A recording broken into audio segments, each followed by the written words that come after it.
Mastering M&E. Buckle up, it's principle time. Hello everyone and welcome to a thrilling new chapter in our ongoing quest to make the world a slightly less terrible place. One well-monitored and evaluated project at a time. Today we're diving deep into the often overlooked but utterly crucial world of monitoring and evaluation, or M&E for those of you who enjoy terrifying acronyms. Don't worry, we'll explain it all. We're going to unpack the key principles that make M&E not just a box-ticking exercise, but a powerful tool for actually making a difference. So, strap in, grab your thinking caps, and let's get to it. Chapter 1. Stakeholder participation. Because nobody likes a surprise party, except for the person being surprised. First up, we're tackling the stakeholder participation principle, which, thankfully, is a bit more self-explanatory than its jargony name suggests. This principle boils down to a simple yet revolutionary idea, involving the people who are actually affected by a project in, well, every damn stage of it. Think of it like baking a cake. Who would you rather have in the kitchen with you? A bunch of strangers who found the address on a flyer, or your friends and family who actually, like cake and have opinions on frosting? Stakeholder participation means bringing everyone to the table, beneficiaries, community members, local leaders, to ensure the project meets their actual needs, not just the needs some consultant dreamed up in their ivory tower. Because surprise projects, much like surprise parties, are rarely a good idea. Chapter 2, the relevance principle, or how to avoid building a bridge to nowhere. Now, let's talk about the relevance principle. This one is all about making sure your project actually addresses the needs and priorities of the people it's supposed to help. Because, shockingly, sometimes well-intentioned projects end up being about as useful as a screen door on a submarine.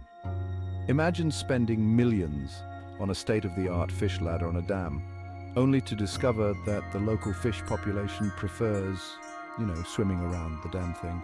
The relevance principle is about asking the tough questions early on. What are the real issues here, and will this project actually address them? It's about ensuring that every dollar spent, every hour worked actually contributes to meaningful change, not just a fancy report to gather dust on a shelf. Chapter 3. Efficiency principle, because nobody has time or money to waste. Next up, we're talking efficiency, a word that sends shivers of delight down the spines of accountants and sends everyone else running for the hills. But don't worry, the efficiency principle in M&E isn't about squeezing every last drop of joy out of your work. It's about making sure your M&E activities are streamlined, cost-effective, and don't suck up resources that could be better used elsewhere. Think of it like this. You wouldn't spend $10,000 on a taxi ride when a $10 bus ticket would get you to the same destination, would you? The efficiency principle is about finding the most effective ways to collect data, analyze results, and generate useful insights without breaking the bank or driving everyone insane in the process. Chapter 4. Effectiveness principle, because we're not just here to look busy. Now it's time to talk about the heart of the matter, the effectiveness principle. This principle is about making sure your M&E actually tells you something useful about whether your project is achieving its goals. Are lives being improved? Is the environment being protected? Are goats wearing sweaters? Okay, maybe not that last one, but you get the idea. The effectiveness principle is about gathering the right data, analyzing it rigorously, and using the findings to course correct, improve, and ultimately maximize the impact of your project. Because at the end of the day, it's not just about doing things right, it's about doing the right things, right? Chapter 5. Sustainability principle. Building programs to outlast a fruit fly.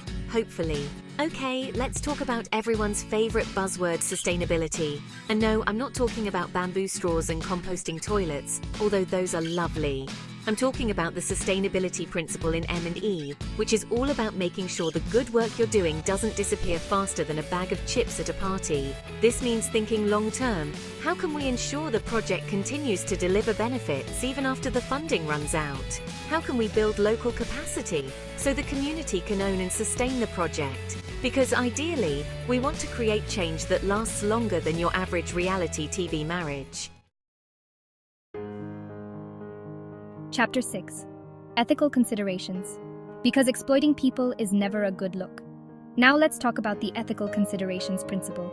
Because, surprise, even in the world of data collection and impact assessment, there's a right way and a what were we thinking way to do things. This principle is about ensuring that your M&E activities are conducted with the utmost respect for the dignity, rights, and well-being of everyone involved. This means obtaining informed consent, protecting privacy and confidentiality, and being transparent about how data will be used.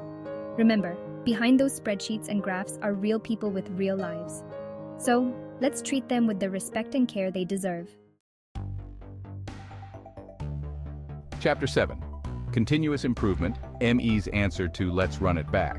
And finally, we arrive at the continuous improvement principle, which is basically the M&E equivalent of constantly hitting the replay button, except hopefully with fewer catastrophic results.